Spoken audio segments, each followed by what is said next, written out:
بديع السماوات والأرض وإذا قضى أمرا فإنما يقول له كن فيكون۔ ترجمہ: وہ بغیر کسی سابقہ مثال کے آسمانوں اور زمین کو نیا پیدا کرنے والا ہے، اور جب وہ کسی کام کو وجود میں لانے کا فیصلہ فرماتا ہے تو اس سے صرف یہ فرماتا ہے کہ ہو جا، تو وہ فوراً ہو جاتا ہے۔ بدیع، بغیر مثال کے بنانے والا۔ تفسیر صراط الجنان میں ہے بدیع کا معنی ہے کسی چیز کو بغیر کسی سابقہ مثال کے نئے طور پر بنانے والا۔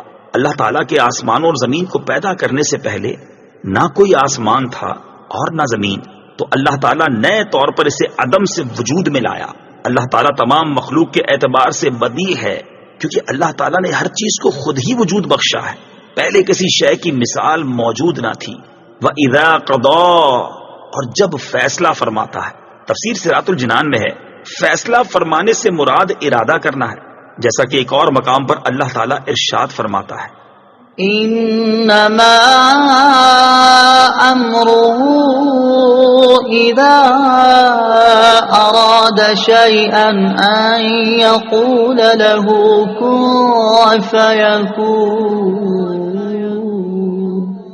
ترجمہ: اس کا کام تو یہی ہے کہ جب کسی چیز کا ارادہ فرماتا ہے تو اس سے فرماتا ہے ہو جا، تو وہ فوراً ہو جاتی ہے۔ اور اس آیت سے اصل مراد یہ ہے کہ ایسا ہونا ممکن نہیں کہ اللہ تعالیٰ کسی شے کا ارادہ فرمائے اور وہ نہ ہو، بلکہ اللہ تعالیٰ کا ارادہ قطعی طور پر نافذ ہوتا ہے، اور کسی شے کو وجود میں لانے کے لیے اللہ تعالیٰ کو انسانوں کی طرح محنت و مشقت کی کوئی ضرورت نہیں، بلکہ اللہ تعالیٰ کا اس چیز کے وجود کا ارادہ فرما لینا ہی کافی ہے۔